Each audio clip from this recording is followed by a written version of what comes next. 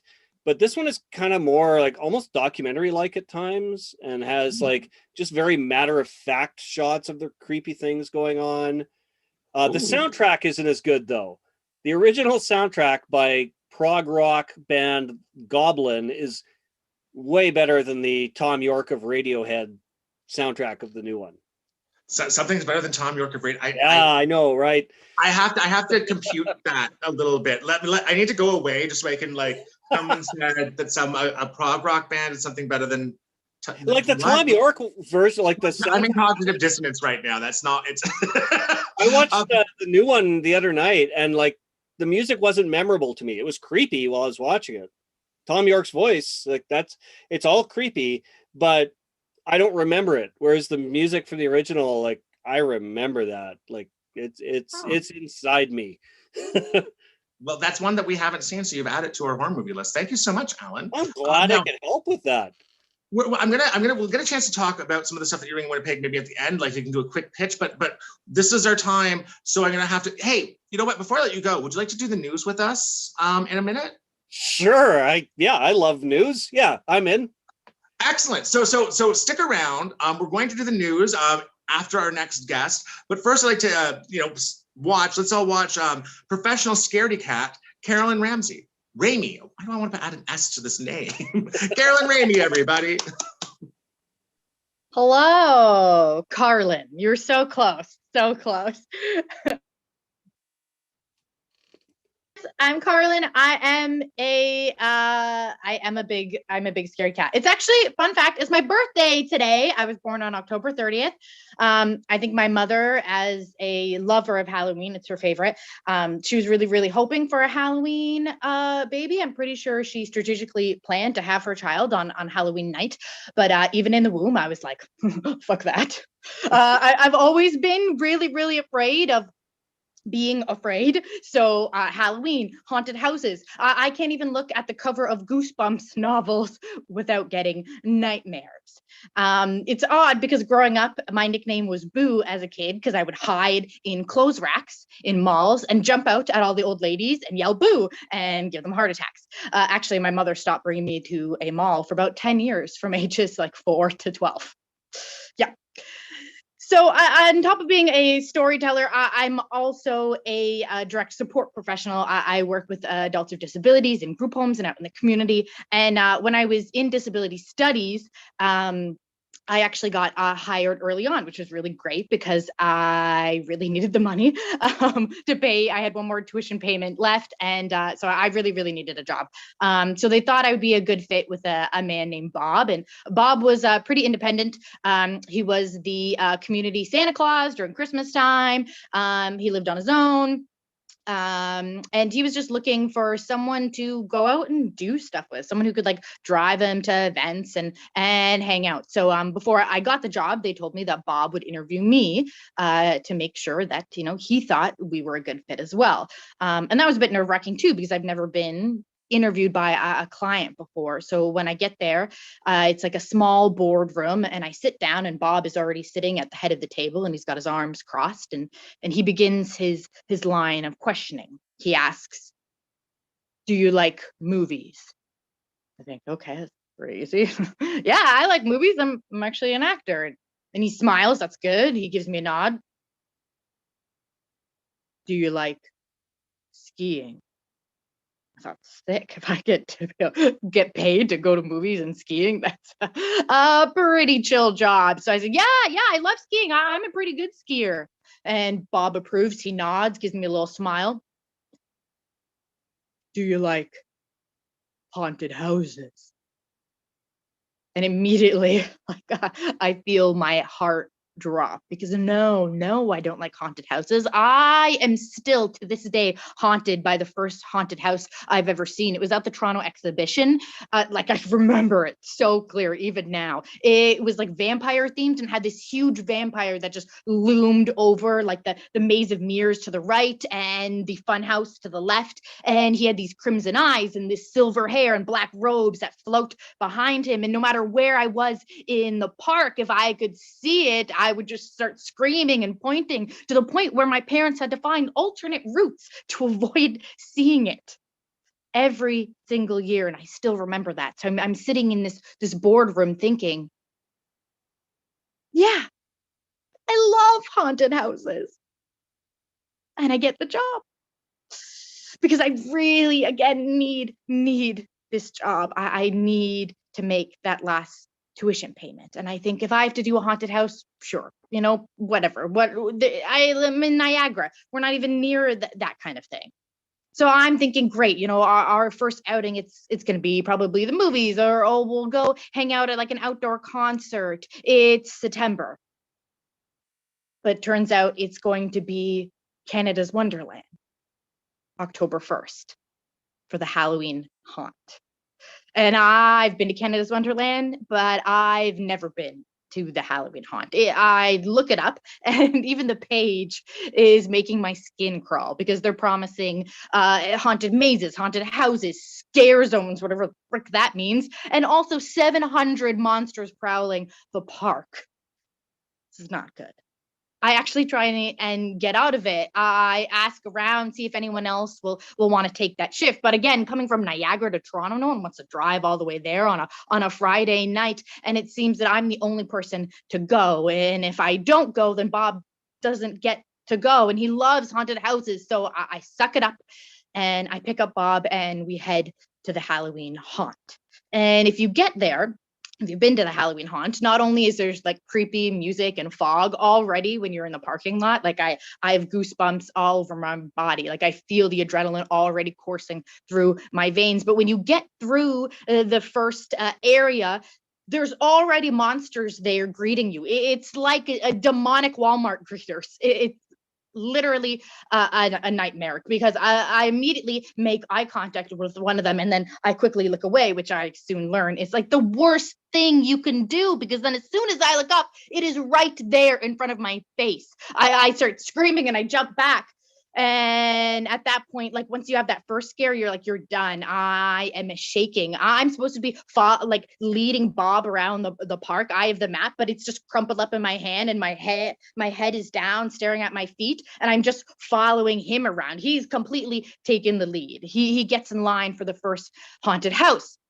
And I'm trying to slow my breathing. When I finally look up, as we're about to enter it, it's Mother Goose themed. Which is funny, because immediately I think back to being that 4-year-old and jumping out of clothing racks, yelling boo to everyone as a kid, and giving all those old ladies at Gap Kids heart attacks. And I'm like, this is karma. This is karma for you being a little shit.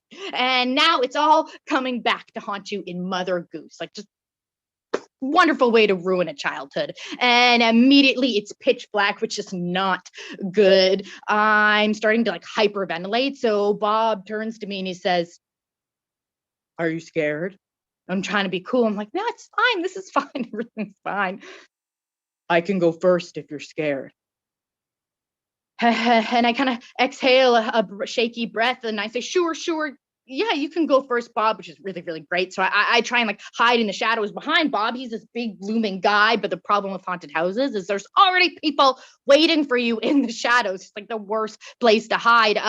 Again, you can't show fear in these situations, but of course I can't control that. And when we're in the nursery and there's a creepy old vintage Victorian cradle in the middle of the floor, and there's a rocking horse in the corner, of course it's just rocking by itself and there's nothing on it, and that's weird. And then out of the cradle crawls this doll girl, and of course she locks eyes with me and she sprints towards me, and I clench up because this is the moment that I'm gonna pee my pants. I can already feel it coming out.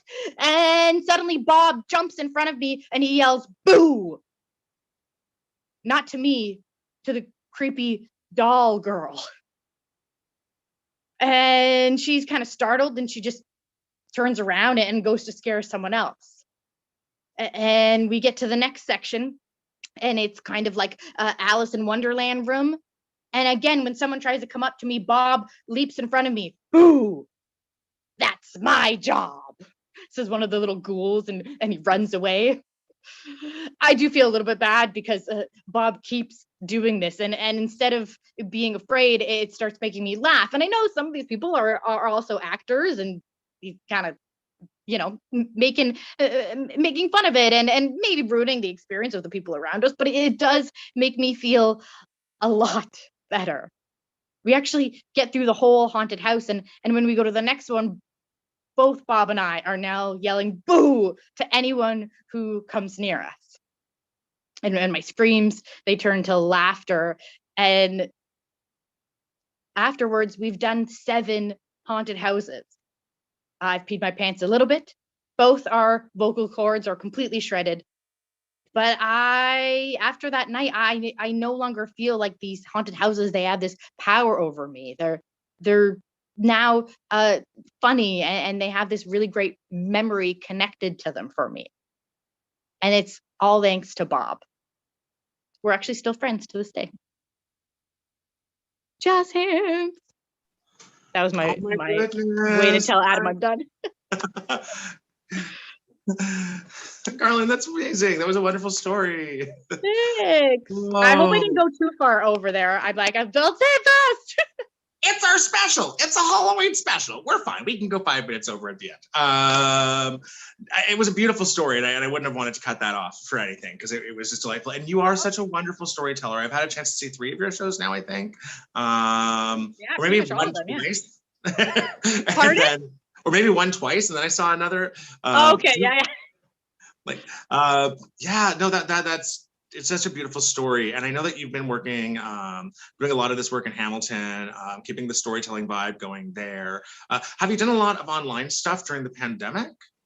Here and there, I did like a couple of the online fringes and a couple online storytelling nights, because I like this, you know, this is a much easier medium, obviously, to do online storytelling. People already do that. Like they do Facebook Live or Instagram Live. It's the same, I feel like storytelling is like the easiest transition you can do for online, like for the medium. So I've done a little bit, but it's definitely not the same, especially when like I do a lot of comedic storytelling. So like not having the laughs is tricky, but I've done it where I can, just to like keep practicing the stories. And I've also like I found like I enjoyed online storytelling the most too. So it's nice to like go and still be able to like hear stories and enjoy that even online. That's fantastic. And are any of those still going, or have you moved IRL at this point? Oh no, there's some online stuff still happening. Am I doing any? Not at the moment. I'm kind of just taking it easy. Yeah. Well, you know what? I think I have something that might help inspire you. We like to do a little news segment on the show. And I know Alan McKenzie has agreed that he's going to stick around and do the news with us. Would you like to join Alan and Kristin and myself and do the news? Sure. Let's do it. Let's do the news. Okay, everyone, let's welcome Alan and Kristin back to the screen, and we're going to do the news together. Hello, everybody. It's time for the news. But before we get to the news, I'm just going to remind you that you can support the show by, oops, I almost ended the meeting, by buying us a coffee. Buy a coffee for This Is a Talk Show at ko-fi.com/This Is a Talk Show. We will name you on the air. You can call yourself anything in the world, as you know, within very few bounds. So my mom personally gave me money for a coffee this week and wanted her name said on the air. I don't think she understood to give the money to at ko-fi.com/This Is a Talk Show. But Mom, you gave me coffee money, so I'm going to buy a pumpkin spice latte. Thank you, Adam's mom, for coffee money. What a lovely gesture. All right, so now it is time for This Is a News segment. And our very first, I like to remind our audience before we start that this is a very serious news show, so we only tackle the most important and pressing stories of the day. And I think we are all going to be a little bit shocked by this first one, and really think it might be a great time to think about what would you do if this happened to you. So first off, we have this shocking story from the UK. Woman shocked to find whole potato in a bag of Aldi crisps for potato chips. So imagine, picture the scene. You're sitting down to watch perhaps John Carpenter's The Thing, and you grab a little mini bag of potato chips from your box of, like you can buy a box of mini bags of chips, and you sit down on the couch and you open it up and there's just a potato. That looks like buying a bag of work to me. Like, Yeah, that's like the epitome of laziness. But here's your snack, but you gotta work for it. Just work for it. You have to bake the chip after too. Like, I don't know. You fry potato chips, and there's many more than one potatoes in a bag of chips, right? Like, try this at home, everyone. Slice up a single potato, fry it in oil, and see how many chips you got. Not enough is the answer. What it feels like it was like the IKEA potato chip bag. I'd love to see the instructions for that. Stickman cutting a potato. Essentially what like all those boxes are, Hello Fresh and everything. Right? It's IKEA potatoes. Potato chips. How did she not feel the weight is what kind of surprises me. Like, She thought it was like a Kinder Surprise. Oh, that's nice. I like that. Yeah, that's true. That is where the story falls apart a little bit, because you think if you picked it up and it's like the weight of this bag is wrong, but maybe, I don't know, maybe she was carrying stuff and she had a bunch of stuff in her hands and it was just resting on top of a pillow or whatever. I don't remember if those details were in the story. She thought it was just packed full of chips. There's a lot of chips in this bag. I wonder, like, did the whole potato go through the deep fry process though? Was it like a deep fried whole potato? Because maybe she had back up again. It would have been think not. Yeah, what is the process? We just don't know. It looks like it just like regular ass kind of honestly a little bit dirty potato. Like, not been deep fried. Here's a filthy potato. Happy Halloween. This is what happens when you don't pay people a living wage. You get a whole potato in your bag of potato chips. Yeah. At least it's only lightly salted, though. Yeah. So we can rest in that, right? It's only lightly salted. Amazing. Well, moving on, we've got there've been so many stories this week, this fortnight, this 2 weeks, that we are I've categorized them. So this segment is now Today in Drugs. These are some drug stories. So, and yeah, again, some very, very important, hard-hitting news. Exclusive record numbers of old people are snorting cocaine and their grandkids are supplying it. So, as the lead of the article says, older people are scoring Class A drugs from their grandchildren to medicate physical pain, loneliness, and end-of-life anxiety. So, and as you do, like when you need help with your computer, you ask someone younger than you. When you need to score some drugs, you ask your grandchildren. So, hands up if you have. When the grandparents were giving the kids the hard candy. There you go. Reverse of that. It's the Werther's original of teenagers to grandparents. I mean, at that point, you're like, you don't give a fuck. You're just. That's the time to start, if anything. But you also don't give a fuck if your grandkids get criminal records for supplying to you.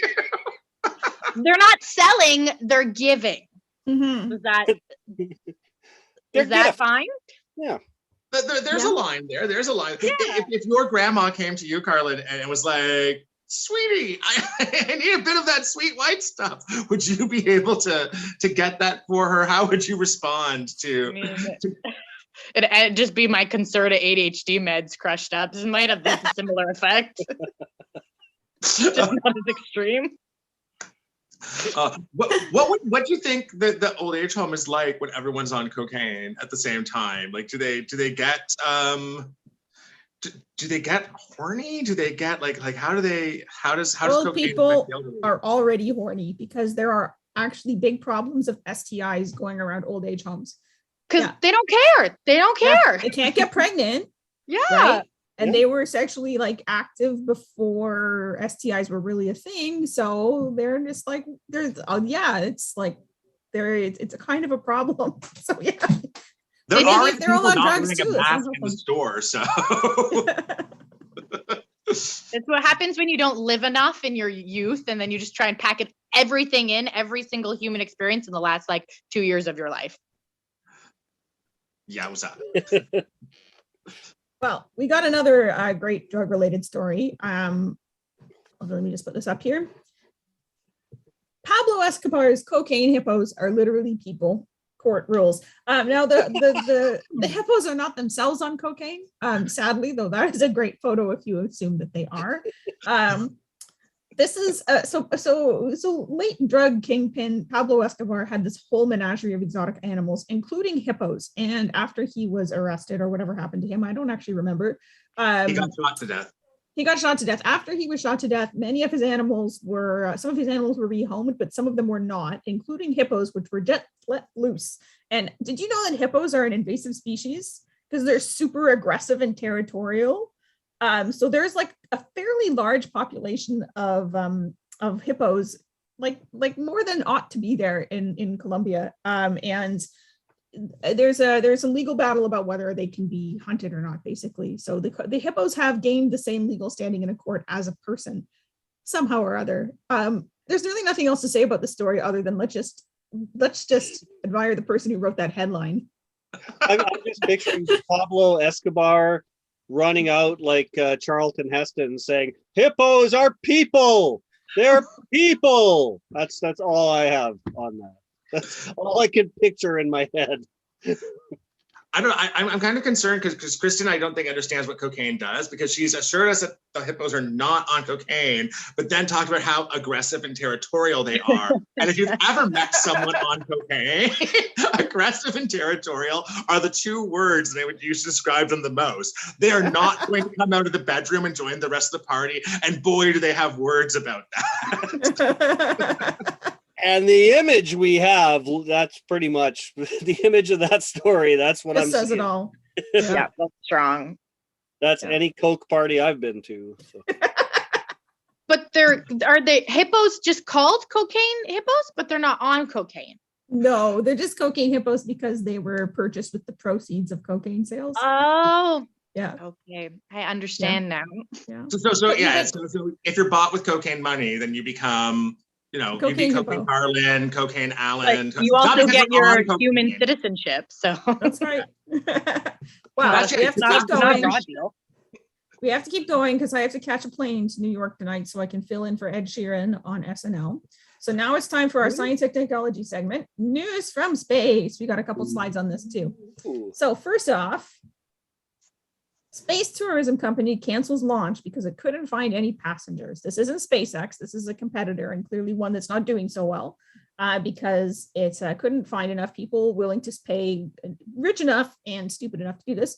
And Buffalo Wild Wings is allowing robots to take over the deep fryer. You can see in the background of that image a robot arm, which is working the fryer baskets. And they call him Wingy. Wow. Wingy. Yeah. So we got some failed space tourism and some chicken wing making robots. Take it away. I've got no issue with the wing making robots because, like, I don't know, like Buffalo Wild Wings, that's a small step above fast food. And I worked fast food as a teenager, and I know the shit that goes down in those fast food kitchens. So I'm pretty good with robots making my chicken wings. Yeah, deep fryers are super dangerous. So yeah, make that. That's totally, yeah. Robots can do that. Yeah, I'm on board with that. As long as Carlyn? Wingy is respected, once they name him, and now I'm connected to the robot, and I don't want robot getting deep fry burns either. A little Wingy. Well, it Yeah, says it's best to stay Wingy on needs Wingy's his- good side. So like was the byline underneath the headline. So Wingy already has. He died? No, it says it's best to stay on Wingy's good side. Oh yeah. Yeah. I thought you said underneath it was an S. Yeah, I was If already they R.I.P. they Wingy. haven't died. I don't want to presume Wingy's gender right now. I feel like we've taken a big step in presuming That's that Wingy is a dude. Mm. Wingy might not have a gender, considering Wingy is a robot. Well, now that I think that's maybe like That's true, but maybe not the most important consideration from that story. But let's all be very aware that we don't misgender the robots in our lives. So we want to respect Wingy. Yes. Yeah, when the robot overlords come, whether or not you get their pronouns correct is going to decide where you stay in the hierarchy. Yeah. As long as Wingy has a good union rep, I think we're okay. Yeah. Well, okay. Power Biden. So we've got some more. These are more on the science fiction or dystopian ends of things with the story. Billionaire ex-Walmart exec says the first settlers of his planned 400 billion city called Tolosa will be selected through applications and they can move in by 2030. So this is some guy with more money than sense is creating a planned community in the desert, which is run by, I forgot, he had some, there's some made up word for it, but it was supposed to be the guiding principle is this is a combination of capitalism and equity. So it's supposed to be like a commune for yuppies is kind of how I read it. So anyone who feel like moving to that, put in your application, you can move in 2030. And elaborate crypto eats food delivery scam steals $500,000 in minutes. This was a really well orchestrated scam where they created buzz for this company called Crypto Eats with Instagram by recruiting Instagram influencers to pump it up, and they took a bunch of people's money and then disappeared. So there you go. Wow, all those people did their own research too. I'm sure they did. Yeah, I think that Carlyn, you haven't got to start yet. I think that Crypto Eats guy is one of the few people on that list wanting to move into Walmartville or whatever it's called. That's the start of BioShock, I swear. I was gonna say, I'm like, I've read this book before. That was literally the first thing I thought of. Like, also like the whole like Divergent series. Oh my God. Yeah, I don't want to go into a planned community that was created by a billionaire and an algorithm. I don't believe that world is going to be good. There's gonna be a lot of inbreeding. Oh.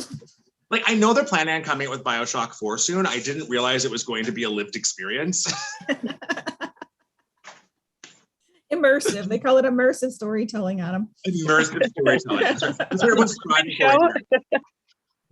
All right. I think we can all relate to this next story here. Lost hiker ignored phone calls from search team because they didn't recognize the number. This is a hiker who got lost in, I believe in Colorado somewhere.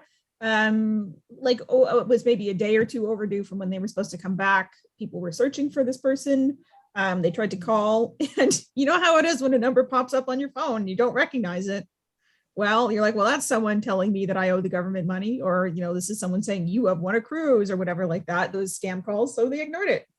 What would you do if you were lost in the woods and someone called you on your cell phone? Would you answer if you didn't recognize it?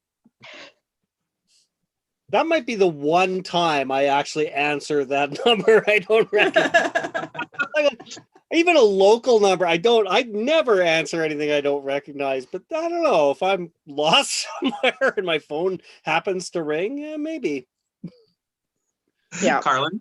That situation, then if someone's got me like locked up in their basement, I mean, those are the two options where I am answering no matter who is calling me. Maybe you can get the scammer to call 911 for you, right? You'd be like, no, I really, I know you're not. That would be a great movie. Yeah. It is a movie. What? It is a movie? It is. I feel like Jennifer Anderson, Nicolas Cage. Am I wrong? This is a movie. But then they end up calling the Manhattan Transfer, I think is what happened in the movie. Call back. Good job. Good callback. No, my feeling is that because so many people crass talk the duct cleaners when they call you now. Like, everyone I know to try and get on the permanently off list has harassed the duct cleaners when they've called. That if you were like, call 911 for me, they would just hang up on you. And then you get another call the next day asking if you want your ducts cleaned again. You'd be like, no, I don't have any ducts. I'm still lost in the mountains. Call 911. What's the worst one you've gotten for those? Who has a regular bad one they've gotten? The duct cleaners are famous. I got that one 2 days ago. No one has ducts here, so the prime, like you're wanted on a warrant from the federal government one. Oh, I've had that. Yeah, that's bad. I had that when I was in the middle of dealing with the government for something else. So I almost fell for it because I was dealing with government calls on a regular basis. And then that one came in and like, I almost gave up all this information until I realized, why would they be asking this when I already gave it to them? Yeah. Yeah. I've gotten the tax ones a bunch. Like the tax ones are like, that you owe a lot of money to Revenue Canada. You don't get that one as much anymore, but that was a really popular one for a while.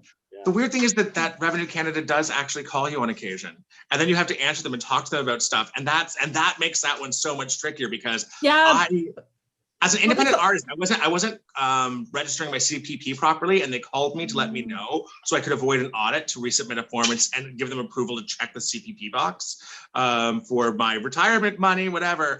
And if I hadn't had talked to them, I would have ended up in real trouble and owing like a ton of money. So like it's a weird.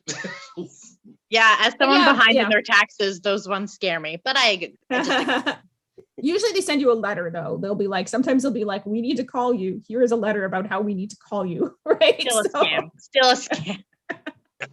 I don't trust any forms of telling yourself that. Okay. If it's not a public post on Facebook, it didn't happen. Next up, again, we have so much. We have some bad art news, another promo slide for that. There we go. A woman won a 3 million Spanish literary prize. It turned out that she was 3 men. Apparently 3 men in a trench coat make 1 woman. So I've forgotten the name of the author. Yeah.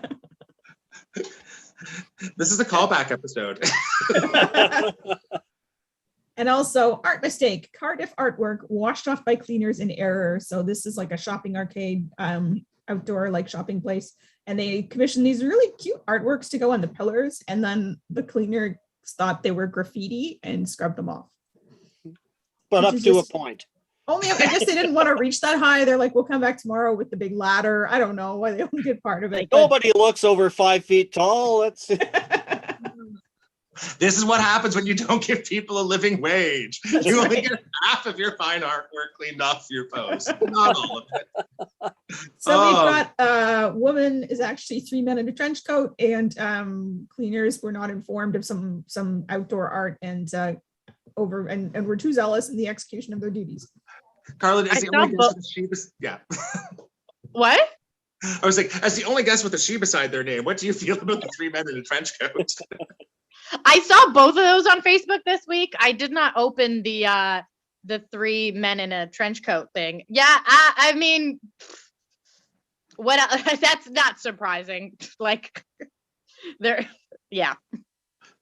Apparently, that's actually in the romance writing industry. A lot of, because they have a boilerplate formula. And everyone needs to have a female name.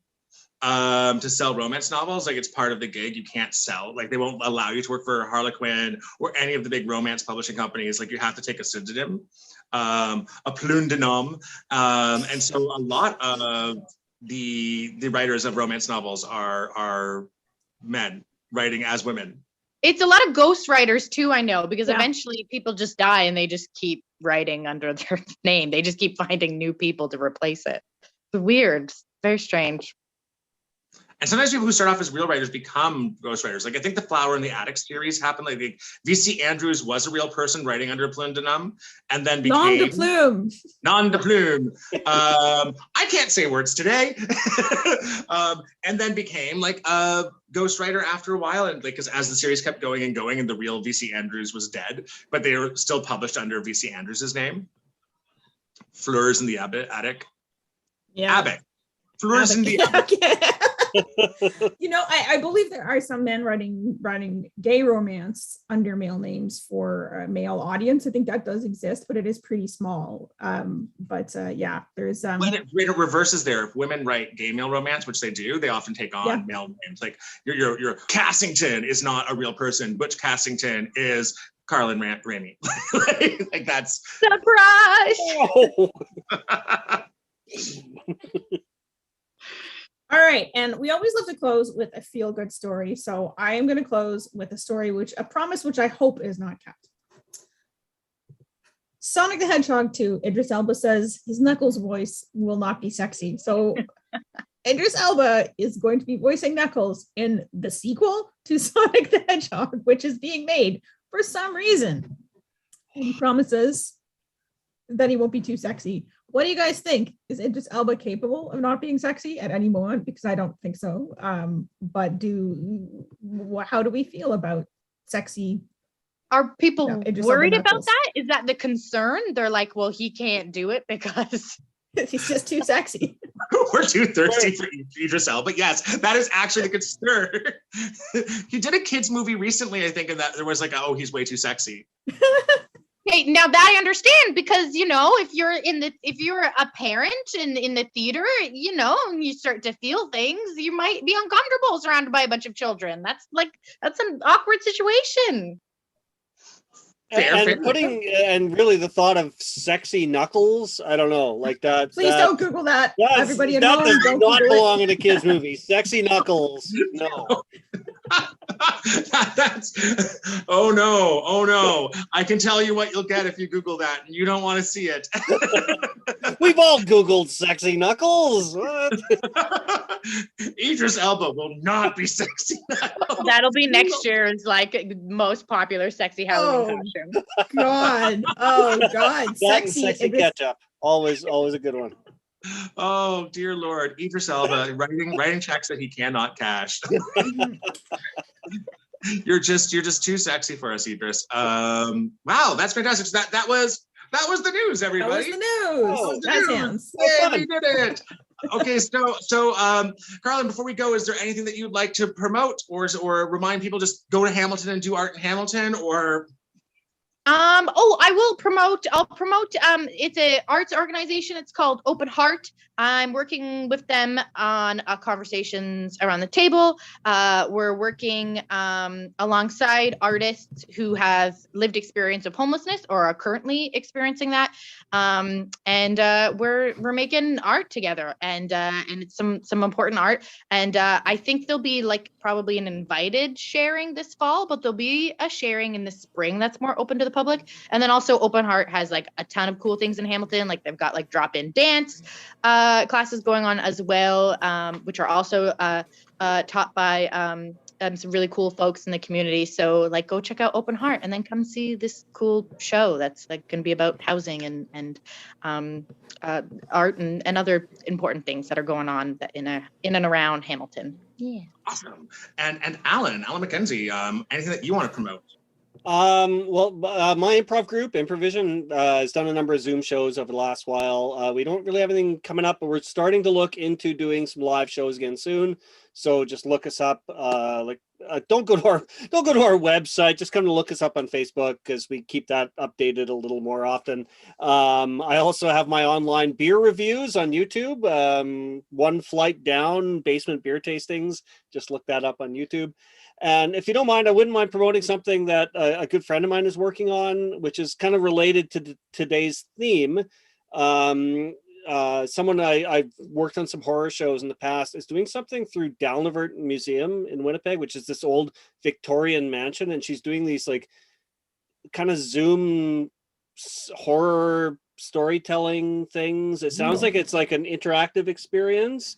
And she's doing one tonight and one next Saturday. So the way to get tickets is through Friends of Dalnavert, friendsofdalnavert.ca. That's the Victorian mansion she's doing this out of. I'm going tonight. It sounds really cool. I'm really looking forward to that. So, and we will get the info for that and put it in the down below after the show is done. Yeah, I'll send that to you right away. Yeah. Fantastic. Cool. No worries with that. That is awesome. So that was us this week. We're at every other week show. So when we come back, we're going to have returning guest Robert Watson, who is hilarious and a stand-up comic. And then we have another funny improviser. Lindsay Mullen is going to be on the show as well. So super, super funny show. And we look forward to seeing you all next week. But until then, Kristin, would you like to sing us out? I will. This is time for us to say goodbye to our audio-only listeners. For copyright reasons, our final song is always on YouTube only. So goodbye, audio listeners. It's been lovely to have you. So before I sing my last song, let me just remind you all that you can buy us a coffee. ko-fi.com/thisisatalkshow. I'll do that while I move over to my keyboard and adjust my light and everything like that. So, as I say, This is always a non-public domain song for the final song, and I was looking for a Halloween song that would be a good one to sing tonight that's maybe a little bit different. I didn't want to go with the Monster Mash, or I don't know, what's another Halloween song? I can't even think of another one off the top of my head. So I just Googled best Halloween songs, and I scrolled down really far to find this one. But I hope you liked it. This is Shakira's She-Wolf.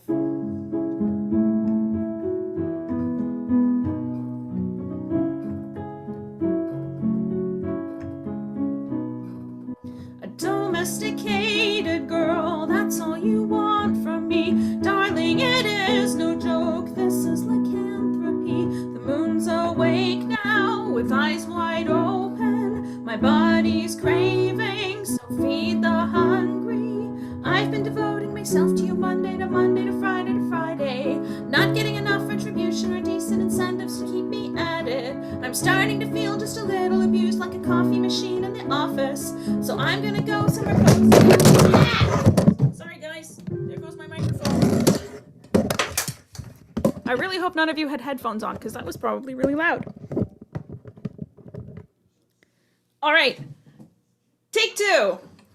Where shall I take this from? I'm starting to feel just a little abused, like a coffee machine in the office. So I'm gonna go somewhere cozy to get me a lover and tell you about it.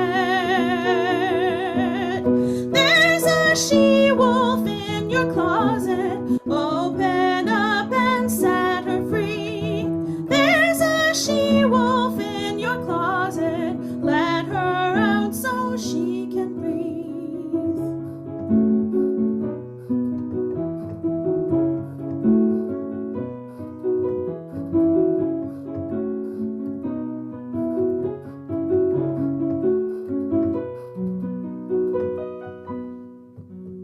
Sitting across the bar, she's gonna get her way. It's going well so far, staring right at her prey. Nocturnal creatures are not so prudent. The moon's my teacher and I'm her student. To locate the single man, I got on me a special radar and the fire department hotline in case I get into trouble later. I'm not looking for cute little divas or rich city guys that I just want to enjoy. I'm having a very good time and behave very bad in the arms of a boy. There's a she-wolf in the closet. Open up and set her free. There's a she-wolf in the closet. Open up so she can breathe. There's a she-wolf in your closet. Let her out and set her free. There's a she-wolf in your closet. Let her out so she can breathe. Happy Halloween to you, all of our beautiful wolves of all genders, and we will see you on November 13th. Goodbye.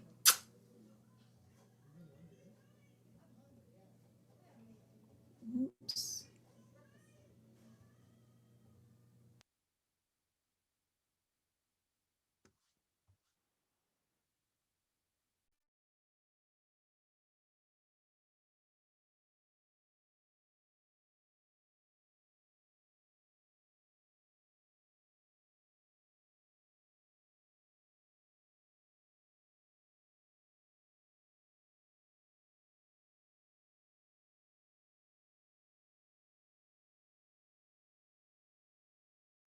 Okay, the live stream